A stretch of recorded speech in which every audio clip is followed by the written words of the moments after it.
agar kita lebih familiar dengan Wahda Islamiyah.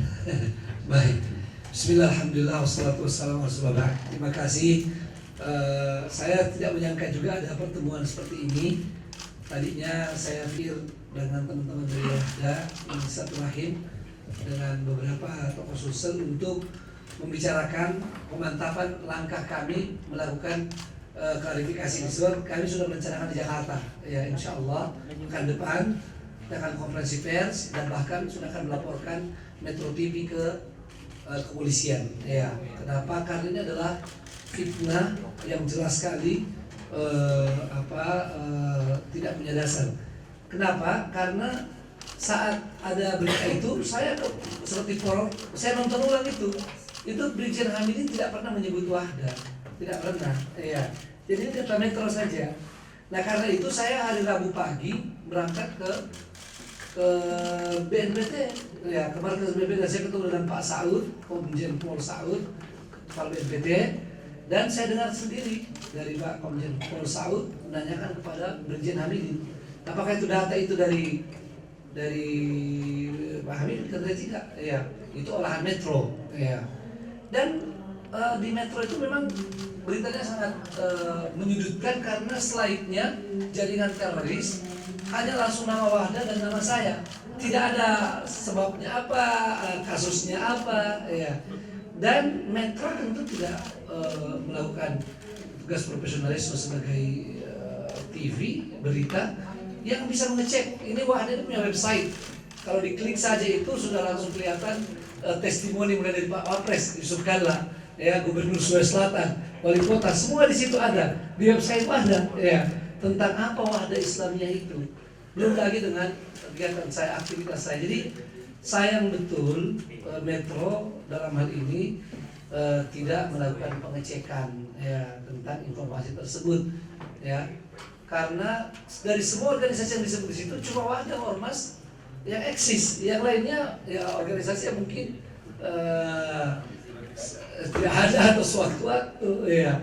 Jadi ini memang sangat disayangkan. Sebetulnya kalau kita di Wahda, ya terhadap isu-isu ini kita sudah biasa dengar, tapi kita tidak peduli karena memang kita merasa tidak ada yang seperti itu. Daripada kita sibuk, ya udahlah kita biarkan. Saya masih di Jepang waktu itu tahun 2003, ya kan peristiwa Makassar 2002. Saya sudah tidak ada di sini. Saya 2002 sudah ke Jepang, saya mengajar di Jepang. 2003 saya dengar ada peristiwa di sini dan ada isu-isu, ya menyebut-nyebut nama Wahda. Tapi alhamdulillah dari tahun itu sampai tahun ini belum pernah ada yang namanya Wahda dimintai keterangan tentang ini, yang menunjukkan bahwa clear, ya tentang itu.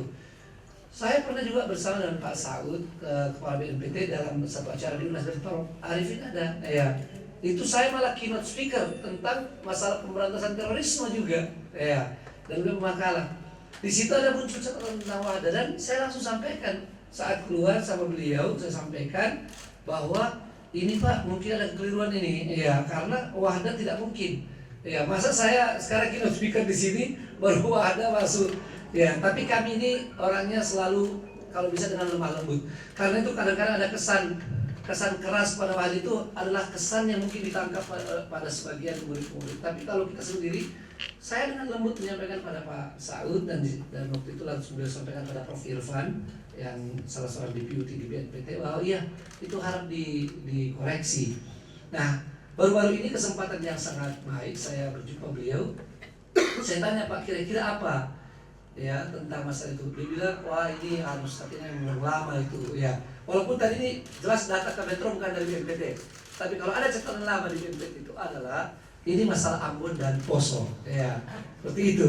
Nah jadi cuma itu saja. Wah saya bilang pertama Pak kalau itu tidak ada kaitan dengan teroris yang pertama. Yang kedua Wahda juga tidak pernah Wahda mengirim orang ke sana, ya ke Ambon dan Poso itu. Kalau mengirim dai jelas sampai sekarang alhamdulillah eksis cabang Wahda di Poso dan cabang Wahda di Ambon. Ya, dan sampai sekarang belum pernah ada satupun pengurus Wahda Islamiyah di Poso yang ditangkap oleh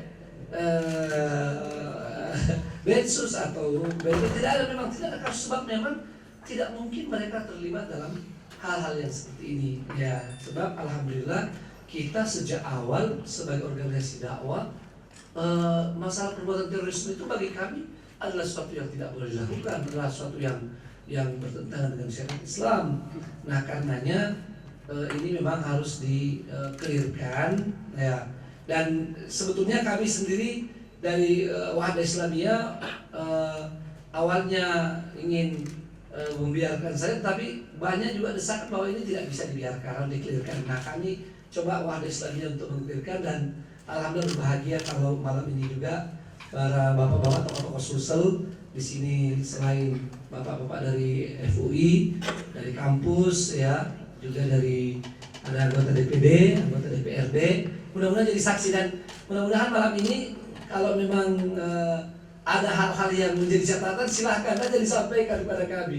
Tapi kalau sebaliknya, kalau clear dan ini adalah merupakan tanggung jawab kita, silahkan ya, supaya umat dan bangsa kita ini tidak terpenjara, terbelenggu oleh isu dan fitnah. Di mana kita ketahui yang namanya isu dan fitnah ini sangat berbahaya. Irak hancur gara-gara fitnah, ya, hancur gara-gara fitnah. Ketika difitnah ada senjata pemusnah massal, dihancurkan. 40 tahun dibangun, ya, hancur Pak. Ya. Setelah itu Bush dengan santai mengatakan tidak ada di sana senjata pemusnah massal. Ya. Jadi kalau memang fitnah seperti tidak dikelirkan, ini bisa tentu menjadi suatu hal yang merugikan umat. Dan karena itu mudah-mudahan ini menjadi pelajaran berharga. Kita berharap setelah ini tidak ada lagi media ya yang mudah-mudah untuk membuat informasi menyudutkan satu lembaga Islam atau person Muslim ya, berkenaan dengan masalah terorisme atau masalah-masalah yang lain ya. Saya sendiri tentu sangat berkepentingan, saya wakil sekjen MUI, makanya hari Selasa yang lalu dalam rapat pimpinan harian MUI ini sudah dibahas ya, dan MUI pusat merasa berkepentingan karena saya wakil sekjen ya di sana. Jadi sudah diamanahkan oleh rapat pimpinan harian untuk kemudian di backup oleh Komisi Hukum apa langkah-langkah yang saya lakukan berkenaan dengan masalah ini ya. Sekali lagi terima kasih Prof. Ahmad Sewang, guru kita semua, kemudian Bapak Era dan Prof. Galib juga ya, dan semua yang lain yang hadir di sini. Mudah-mudahan ini semakin memperkuat ukhuwah kita ya. Sebab kenapa saya berbahagia kalau saudara-saudara kita dari Sulsel semua mengatakan bahwa kami kenal, ini clear ya, maka tentu yang lain akan percaya. Alhamdulillah yang saya di luar dugaan saya yang langsung memberikan reaksi tanpa ragu sedikit pun 1-2 menit saja itu Ustaz Yusuf Mansur. Dia langsung mengirim Twitter dengan 2 juta follower itu mengatakan saya tidak mungkin. Dan Prof. Dr. Hidayat Nur Wahid, Wakil Ketua MPR ya, sudah memberikan testimoni lengkap rekamannya dengan media bisa mengambilnya ya, sebentar itu lengkap ya. Beliau menolak mati-matian dan beliau mengatakan mengenal baik saya maupun Wahda Islamiyah ya. Begitu juga banyak tokoh-tokoh yang menyatakan dukungan untuk masalah ini. Dan sekali lagi terima kasih ya atas apa yang dibuat malam ini. Dia akan membesarkan jiwa kami ya, dan saya sangat berkepentingan ya tentang masalah ini. Dalam artian saya sangat senang karena ya kalau saya di daerah saya sendiri orang mengenal saya, alhamdulillah, berarti di daerah lain orang tidak akan ragu. Tadi juga di Gorontalo ya, saya di luar dugaan di Gorontalo tadi dipimpin Ketua MUI Gorontalo, mereka semua memberi pernyataan. Masyarakat Gorontalo menolak tuduhan metode tersebut. Ini dalam pertemuan saya dengan Pak Komjen Pol Saud dan kebetulan Pangdam 7 kan hadir juga karena pas acara sertijab.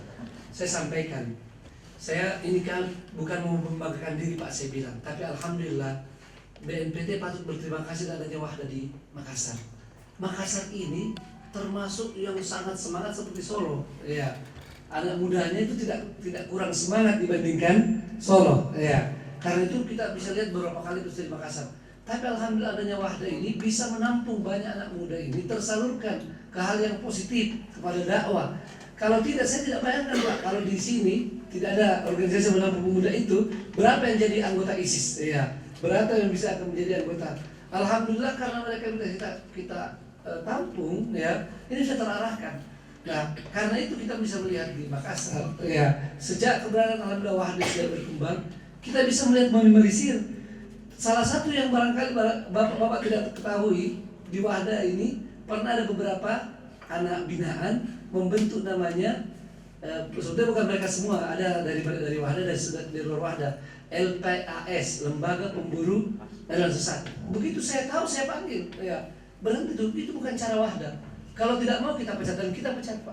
Sekarang ini mereka justru memusuhi Wahda dari luar, ya. Jadi sebagai bukti itu saja Pak, lembaga pemburu sesat kami tidak setuju.